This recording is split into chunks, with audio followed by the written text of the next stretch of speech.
Hi all, this is Cock. Checkmate.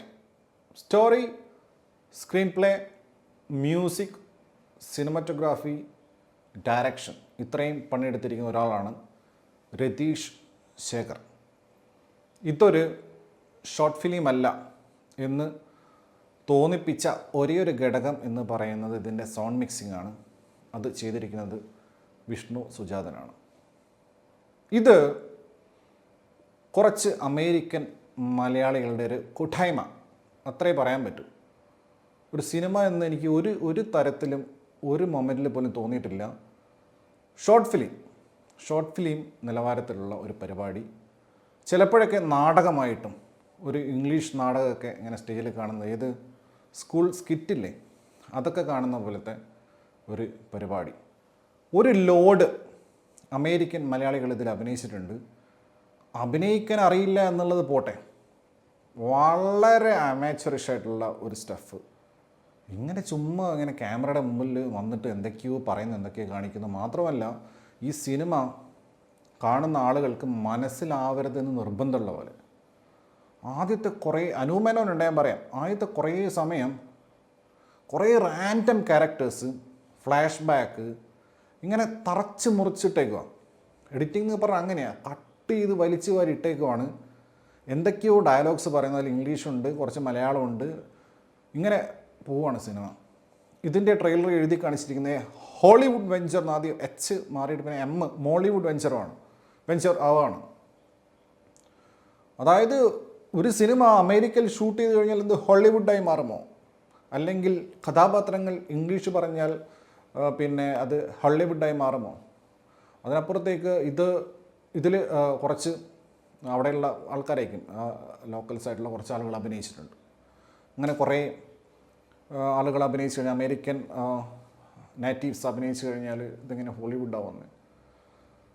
അങ്ങനെ ഒരു പ്രത്യേകതരം പരിപാടി. എന്തോ നമ്മുടെ അനൂ മേനോനാണ് ഇതിലെ നായകൻ. പുള്ളിയുടെ പേര്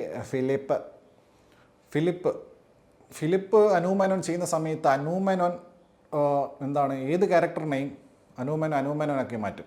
എല്ലാ സിനിമയിലും ക്യാരക്ടർ എന്തായി കഴിഞ്ഞാൽ അനൂ മേനോൻ തന്നെയായിരിക്കും ആ ക്യാരക്ടർ.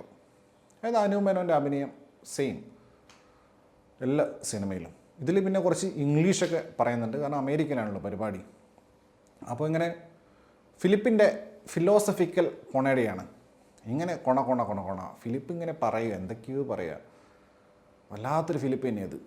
അതുകൂടാതെ ഈ പറഞ്ഞ കുറേ അമേരിക്കൻ മലയാളികൾ അവർ വെടിവെക്കുന്നു, അതുപോലെ തന്നെ ഡ്രിങ്ക്സ് കഴിക്കുന്നു, കുറേ ഗാങ്സ്റ്റേഴ്സിനെ പോലെ അങ്ങോട്ടും ഇങ്ങോട്ടും എന്തൊക്കെയോ പോകുന്നു, ബൈക്ക് എടുക്കുന്നു, തോക്കെടുക്കുന്നു, കളിപ്പാട്ടം പോലത്തെ തോക്കൊക്കെ എടുത്തിട്ട് എന്തൊക്കെയോ കാണിക്കുന്നു. പിന്നെ കുറേ സ്ത്രീകൾ, അങ്ങനെ ഒരു പ്രത്യേകതരം പരിപാടി. ഈ സിനിമ കണ്ടിട്ട് ഞാൻ പെട്ടുപോയേനെ. പക്ഷേ ഭാഗ്യവശാൽ ഞാൻ കോഴിക്കോട് റീഗൽ തിയേറ്ററിൽ കണ്ടിട്ടുള്ളത്.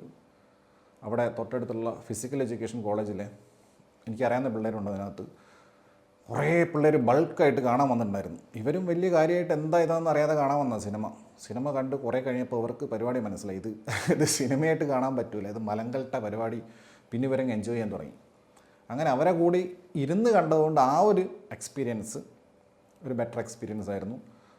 അല്ലാതെ സിനിമ എന്ന നിലയ്ക്ക് അസഹനീയം.